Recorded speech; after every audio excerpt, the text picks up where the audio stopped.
It was 3:14 a.m. when my phone buzzed hard enough to wake me. That sharp vibration against the nightstand snapped me out of sleep instantly. I reached for it, heart already racing before I even read the name on the screen. Mark. My boyfriend. The message was short. I'm at Bethany's place. Come pick me up or we're done. I sat up slowly, the room dark and silent around me.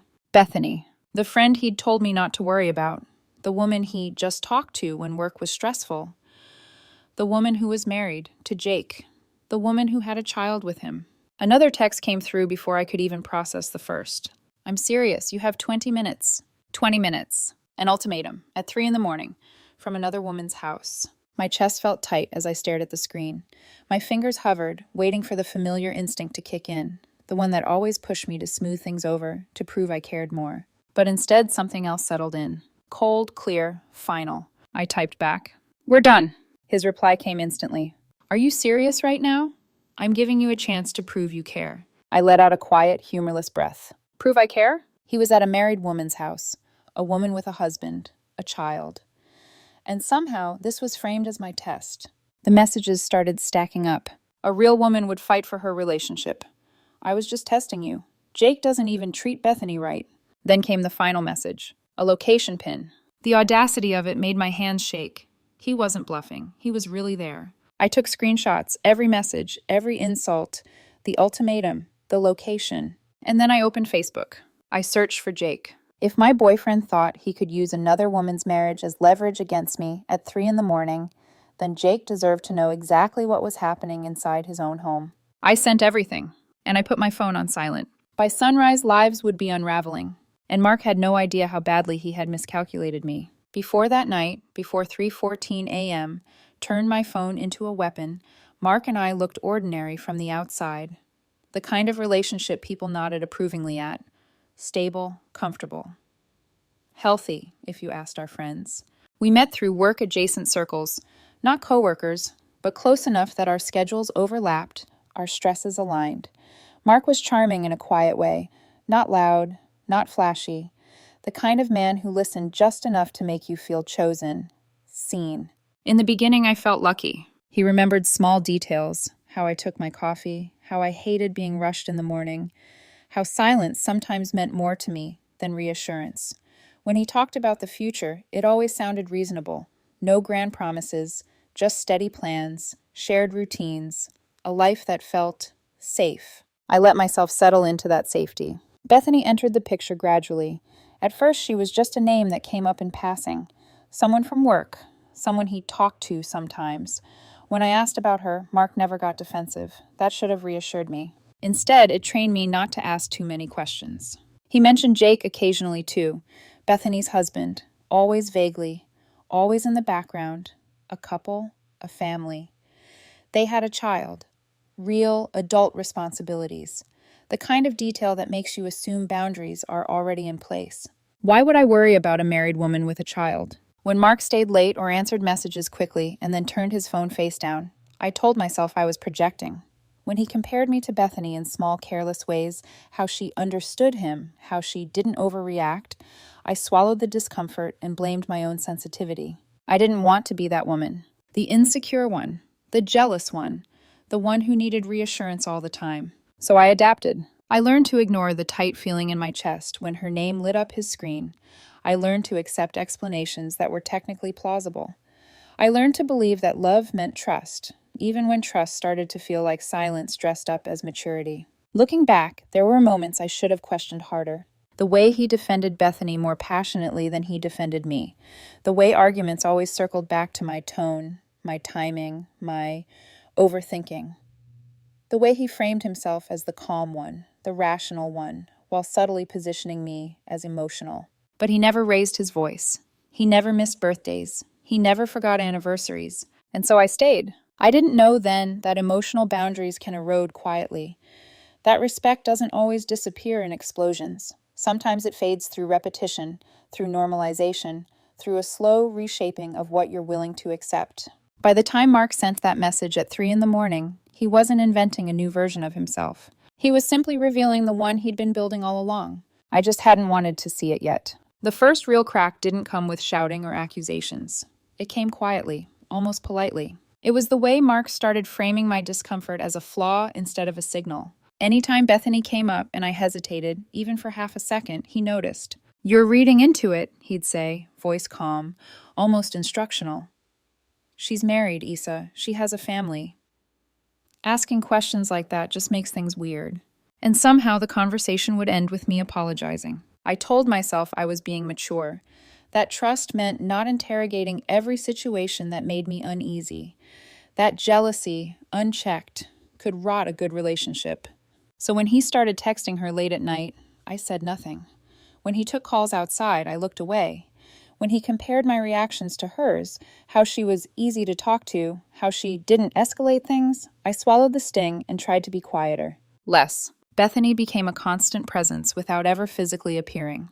A ghost in our relationship, always there, never visible enough to confront. Sometimes Mark would vent about Jake, not harshly, just enough to plant an idea. He doesn't really listen to her. He's always working. They're more like roommates now. He'd say it casually, like background noise. Like it didn't matter. But it did. Because slowly, subtly, Bethany stopped being someone's wife and started becoming a woman he empathized with. A woman he understood. A woman he defended. The shift was small, but it was there. One night I asked him, carefully, why he always seemed to take her side when I expressed concern. He sighed, not angrily, worse, patiently. "Why do you always assume the worst? Do you want me to stop having female friends? That kind of insecurity isn't attractive, Issa." The word insecurity landed like a verdict. After that, I questioned myself more than I questioned him. When my body reacted, tight chest, restless sleep, that quiet dread in my stomach, I dismissed it as anxiety. When I replayed conversations in my head, searching for reassurance, I told myself I was overthinking. Mark never told me outright that I was wrong. He just let me arrive there on my own. The red flags didn't wave, they blended. There were nights he didn't come home when he said he would. Excuses that sounded reasonable on the surface, stories that changed just enough to stay believable. Once, I noticed his location still active on his phone, something we'd both agreed to early on, casually, for safety. It showed him somewhere unfamiliar. When I asked, he laughed softly. "Wow, you're really checking now?" I felt my face heat up. My hand dropped. "No, I just happened to see it." He kissed my forehead after that. A gentle gesture, disarming. "I'd tell you if something was wrong." And I wanted to believe him. I think that's the part people don't talk about enough. Betrayal doesn't start with lying. It starts with convincing you that your instincts are unreliable, that your reactions are exaggerated, that the problem isn't what's happening, it's how you're feeling about it. By the time that night came, the ultimatum, the location pin, the demand, I wasn't shocked by his audacity. I was shocked by how calmly he expected me to accept it. That's when I realized this wasn't a sudden mistake. It was the natural escalation of everything I'd already been trained to tolerate. Back to the 3:14 a.m. By the time I sent "we're done," something inside me had already gone quiet. Not peaceful, not healed, just still. Like the moment after something breaks beyond repair and your body hasn't caught up yet. I sat there in the dark, phone warm in my hand, rereading his last messages. The insults, the entitlement, the way he spoke as if I were a role he expected me to perform on command. Then I opened the location pin. There it was. No maybes, no misunderstandings, no room for interpretation. He was exactly where he said he was, inside another woman's home, Bethany's home, the home she shared with her husband, with their child. My chest tightened, not from disbelief, but from the sheer disrespect of it, the confidence it took to send me proof, like I was supposed to feel intimidated by it, like I would panic, chase him, compete. My hands started shaking. I told myself to breathe, in, out, slowly. I didn't cry, not yet. I started taking screenshots. Not carefully, not methodically, just fast. The messages, the ultimatum, the location. My thumb moved before my brain fully caught up. This wasn't strategy. This was emotion. Anger, yes, but also humiliation and grief. And the sudden, brutal clarity that I had been standing on the edge of this cliff for a long time without realizing it. I opened Facebook. I searched for Jake. My finger hovered over the message button longer than I expected, because I knew, really knew, that once I sent this, there was no undoing it. No version of this where things stayed contained between adults who made bad choices. But then I thought about the child asleep in that house, about the lie happening under that roof, about how long the truth had probably been delayed already. I typed one sentence. Your wife and my boyfriend are together at your house right now. I attached the screenshots. My thumb hesitated for half a second. Then I hit send. The moment it left my phone, my stomach dropped.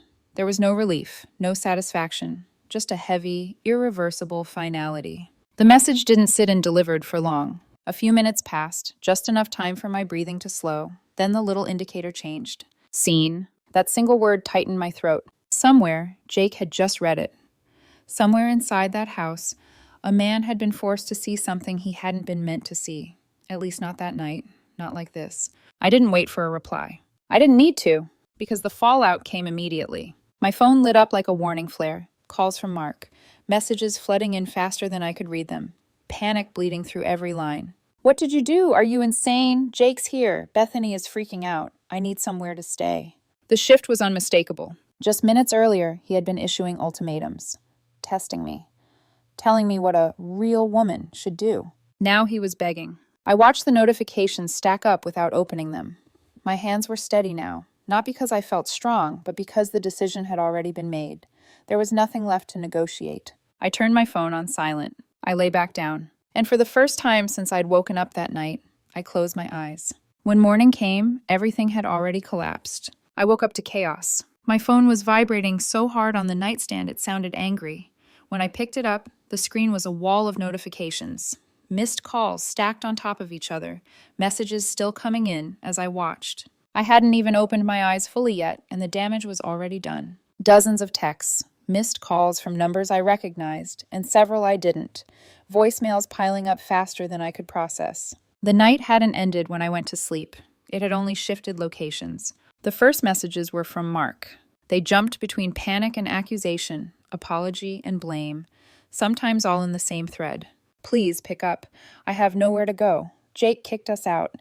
Bethany threw my stuff on the lawn. This didn't have to happen. I felt strangely detached as I read them, like I was watching a storm through glass.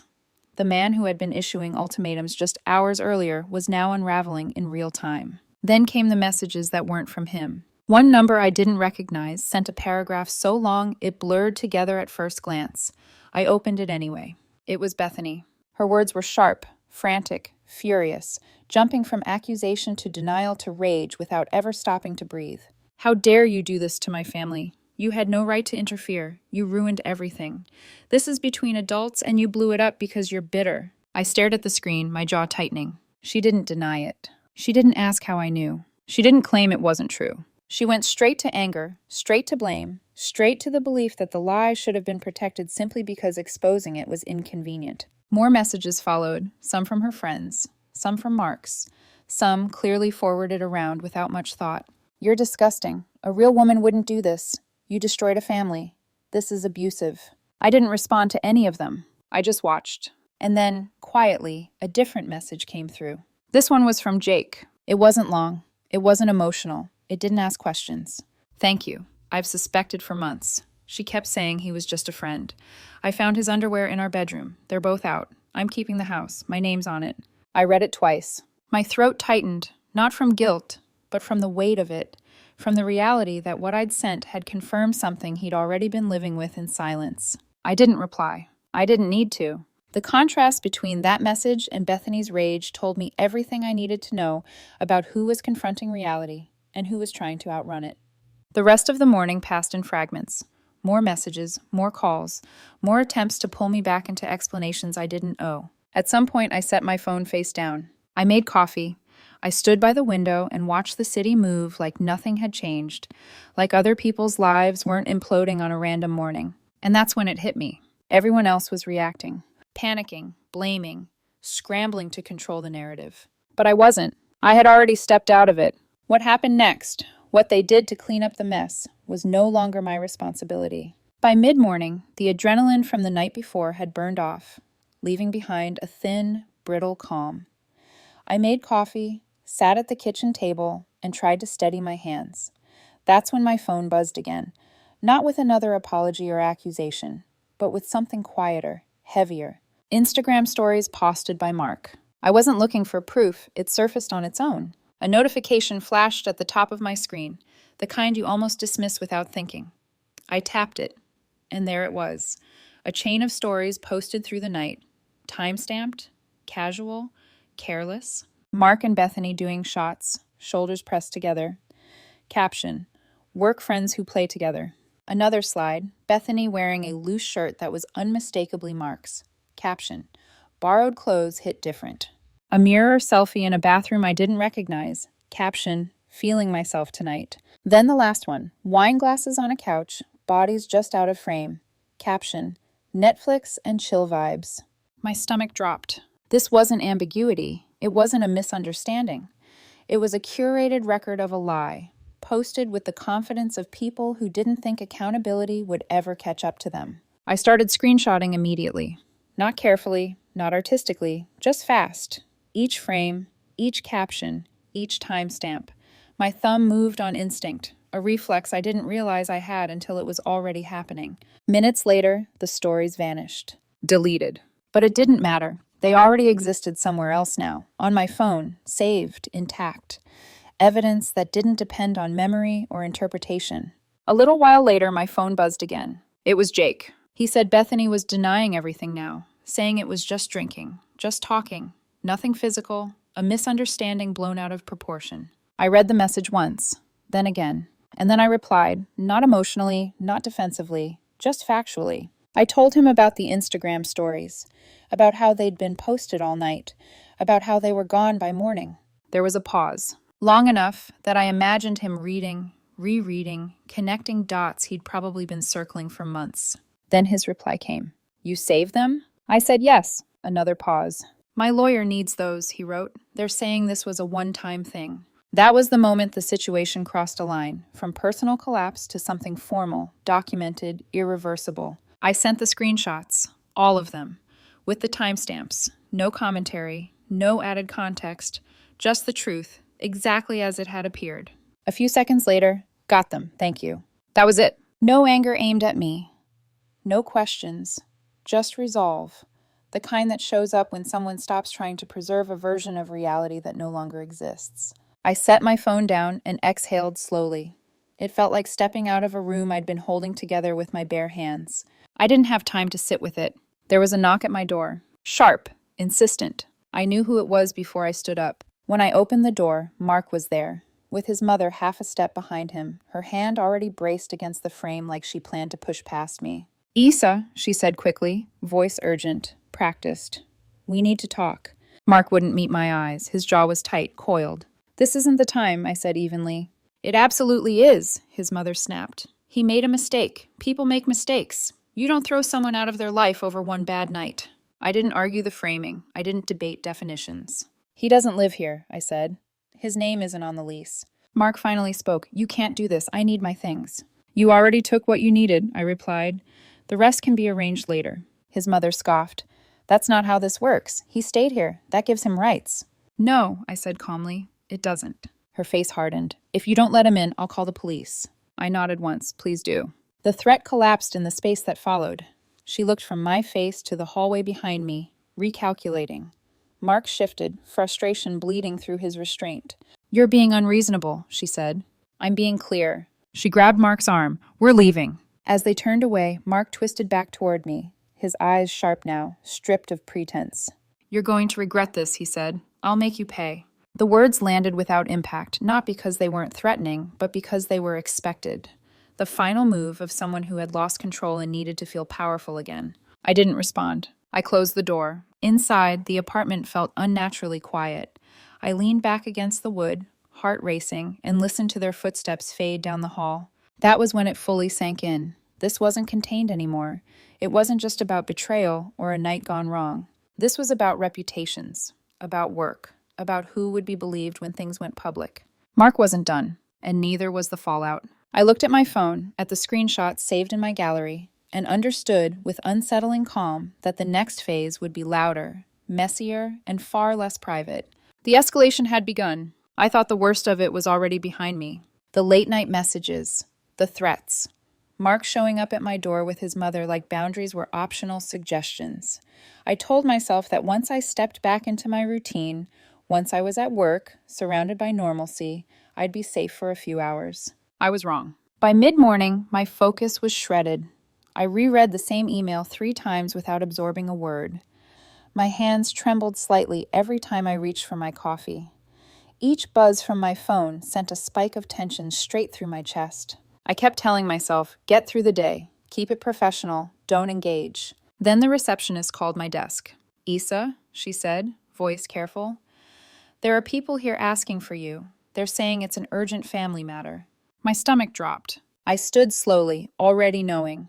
As I walked toward the lobby, I slipped my phone into my pocket and pressed record without looking, muscle memory taking over where conscious thought failed. When I rounded the corner, I saw them. Mark stood near the front desk, shoulders squared, jaw tight, like he'd rehearsed this moment. Beside him was Bethany, arms crossed, posture rigid, eyes burning with a fury that had nothing to do with shame. 2 men lingered a step behind them. Friends, backup, witnesses meant to intimidate. The lobby felt suddenly too open, too exposed. Mark noticed me first. There she is, he said loudly. Bethany turned, her expression sharpening the moment our eyes met. You, she said, stepping forward, you destroyed my marriage. The words landed hard, not because they were true, but because of how confidently she said them, like she'd practiced this version until it felt real. You had no right to contact my husband, she continued, her voice rising. None. Whatever happened between me and Mark was private. You crossed a line. People at the front desk pretended not to listen, pretended not to stare. I could feel the heat of attention all around me. I forced my voice to stay steady. I told the truth, I said. That's not destruction. Bethany let out a sharp laugh. We were drinking. He needed somewhere to crash. That's all it was, she snapped. That doesn't give you the right to go to my husband. You didn't have to blow this up. Mark stepped in immediately, feeding off her momentum. You didn't have to snitch, he said. You wanted drama. You wanted to punish us. One of the men behind them leaned forward, lowering his voice like this was a business discussion. Just apologize, he said, and help cover Bethany's lawyer fees. Her divorce lawyer isn't cheap. Then maybe we can all move on. The audacity of it made my stomach turn. Pay for her divorce lawyer? I repeated quietly. Mark's eyes hardened. You set this in motion. No, I said, my voice calm despite the pounding in my chest. You set this in motion when you went to a married woman's house at 3 a.m. Bethany's face flushed, anger flaring hot and fast. You think screenshots make you righteous? She snapped. You think you get to decide what happens to my family? Before I could respond, Mark stepped closer, lowering his voice, controlled, deliberate. This isn't over, he said. You're going to regret this. That was the moment it shifted, not into panic, into something colder. The realization that they were willing to invade my workplace, my reputation, my livelihood, to punish me for refusing to be controlled. A security guard approached, alert now, eyes moving between faces. Is everything okay here? He asked. I didn't hesitate. These people are harassing me, I said evenly. They need to leave. Bethany opened her mouth to argue, but Mark grabbed her arm. The presence of security changed the math instantly. Another guard joined them. We're going to need you all to exit the building, one said firmly. As they were escorted out, Mark twisted back toward me one last time. This isn't over, he repeated. The doors closed behind them. A few minutes later, a security supervisor returned with a clipboard. We've documented the incident, he said. Names, descriptions, and vehicle information. Their license plate has been recorded. He paused, then added, They're banned from entering the building. If they return, police will be contacted immediately. I nodded, my throat tight. When I went back to my desk, my hands were shaking so badly I had to clasp them together under the table. My screen blurred, not with tears, but with adrenaline still burning through my system. People smiled at me, like nothing had happened. Like raised voices in the lobby hadn't just peeled my private life open in public. I couldn't remember what I'd been working on before all of this. And that's when it hit me, harder than any insult. Even when you do the right thing, the truth doesn't protect you immediately. Sometimes it leaves you exposed while everyone else scrambles to rewrite the story. Sitting there, heart still racing, I understood something terrifying and clarifying all at once. This wasn't just about betrayal anymore. It was about consequences. And Bethany and Mark were desperate enough to make me pay for them. The building went back to normal faster than I expected. After security walked Mark and Bethany out and logged their license plate, the lobby slipped back into routine. Key cards beeping, elevators chiming, people talking about lunch plans. The speed of it was unsettling, like nothing important had happened. But something had. For the first time since that night, I wasn't the one reacting. The messages slowed, the pressure eased, not because the situation was over, but because it had shifted out of my hands. That evening, Jake reached out again. This time it wasn't emotional. It was procedural. He said his lawyer had reviewed everything. The screenshots, the timestamps, the sequence of posts and deletions. The claim that this was a one-time lapse wasn't holding up. The timing matters, he wrote. The overlap matters. He explained that Bethany and Mark were now minimizing, calling it casual, calling it harmless. But their own behavior contradicted that narrative. And then he added something that reframed everything. Bethany and Mark didn't just cross personal boundaries. They crossed professional ones. They worked at the same company, different departments, same employer, and the evidence showed they'd been sneaking around during work hours, disappearing together, blocking out chunks of time that didn't align with their workloads. According to Jake, his lawyer noticed something else in the materials Bethany's side submitted: calendar gaps, expense inconsistencies, and messages sent while both were technically on the clock. It wasn't just cheating. It was cheating that interfered with their jobs. At the same time, someone, not me, sent a packet to HR. Not gossip, not opinion. Documentation. Instagram screenshots with timestamps, evidence showing repeated meetups during work hours, patterns of unexplained absences and overlapping schedules. The company had a clear policy on undisclosed relationships, especially when they affected productivity and created conflicts of interest. HR didn't react dramatically. They reacted efficiently. Both Mark and Bethany were called in. Both were placed on suspension pending investigation. No yelling, no warnings, just process. That was the real turning point. Because once HR got involved, the story stopped being about hurt feelings and personal drama. It became about performance, ethics, professional misconduct. Bethany tried to get ahead of it online. She posted a long rant about betrayal, about toxic people who interfere in marriages they don't understand, about being punished for private mistakes that had nothing to do with work. The comments didn't go her way. Someone asked why her private mistakes kept happening during business hours. Someone else mentioned company policy. Someone tagged Jake. Screenshots of her deleted Instagram stories resurfaced, now paired with questions about time theft and misuse of company resources. The post vanished. Mark stayed quieter. When he did post, it was vague. Complaints about false narratives and people weaponizing information. It sounded defensive, hollow. I didn't respond to any of it. I didn't explain myself. I didn't defend my actions. I didn't correct their version of events. Because I didn't need to. The truth wasn't being argued anymore. It was being audited. That night, sitting on my couch with my phone face down, I felt something settle in my chest. Relief. Not satisfaction, not victory. Just the knowledge that I was no longer alone in this. That systems bigger than me, legal, professional, institutional, were now looking at the same facts I'd been staring at since 3:14 a.m. Mark and Bethany were still scrambling, still trying to control the narrative, but the story had outgrown them. And for the first time since everything unraveled, I knew the chaos was no longer spiraling. It was converging. The fallout didn't arrive all at once. It came in waves, quiet at first, then undeniable, each one stripping away another layer of denial Mark and Bethany had been clinging to. The first confirmation came from work. The investigation concluded faster than anyone expected. Not because it was rushed, but because the paper trail spoke for itself. HR didn't debate motives or feelings. They reviewed records. Emails sent during meetings that were never attended, calendar blocks that overlapped too neatly, expense reports that didn't match client schedules, time logs that said present, while messages showed otherwise. Mark was terminated for misuse of company property and resources. He'd been booking conference rooms for meetings that never happened, charging meals to company cards that were actually dates, and disappearing during core hours without authorization. Bethany was terminated for falsifying timesheets, clocking in, clocking out late, leaving early, repeating the pattern until it became routine. No warnings, no probation, no soft landing. Just 2 emails, sent separately, informing them their employment had ended effective immediately. By the time the news filtered through the office grapevine, it was already over. The next wave was legal. Jake's lawyer moved efficiently. The screenshots I'd sent, combined with timelines, deletions, and inconsistencies, did exactly what they were meant to do. They established pattern, intent, ongoing deception. Bethany's attempt to frame the affair as a single lapse collapsed under scrutiny. In negotiations, she tried to pivot, to plead, to minimize. But evidence doesn't argue, it accumulates. Jake kept the house. His name was on the deed. That had never changed. He was awarded primary custody of their child. Bethany was ordered to pay child support. Alimony followed, limited in duration, but significant enough to sting, especially without a job.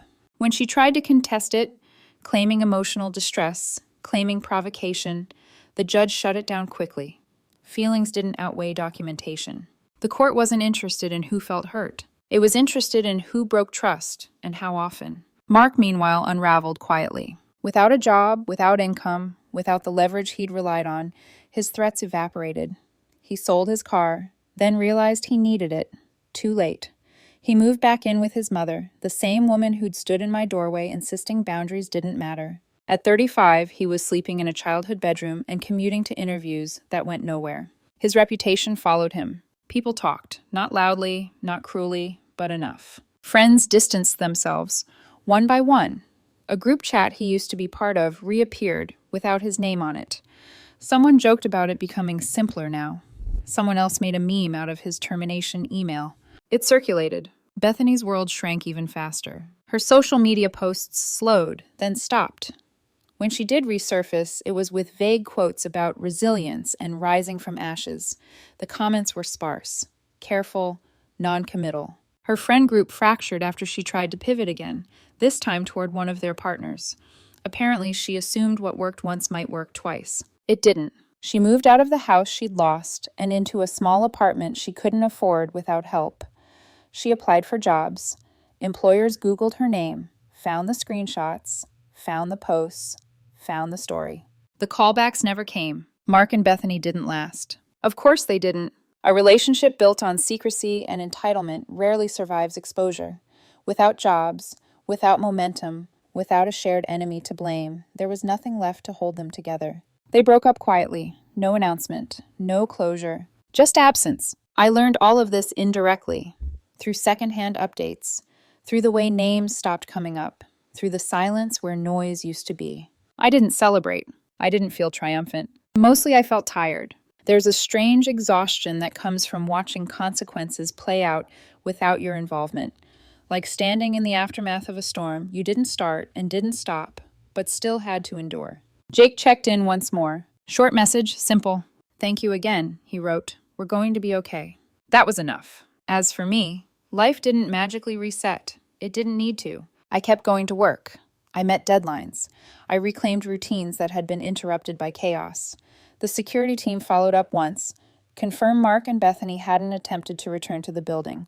They hadn't. The silence felt intentional. And in that quiet, something unexpected happened. The weight lifted. Not all at once. Not dramatically.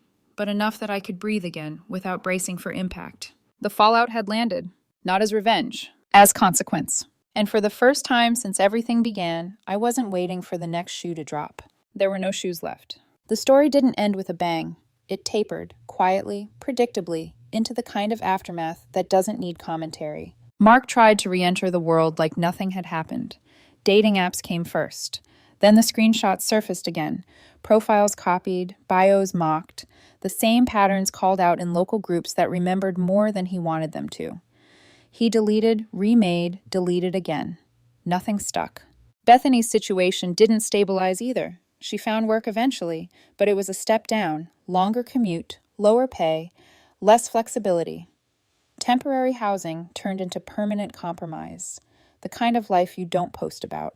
Mark reached out once more. A new number. Same script. He said he really did love me. He said he was testing me.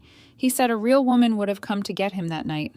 I replied once. A real partner wouldn't have been at another woman's house at 3 a.m. We're done. Don't contact me again. Then I blocked the number. That was the end of it. Jake checked in not long after. Short message, steady tone.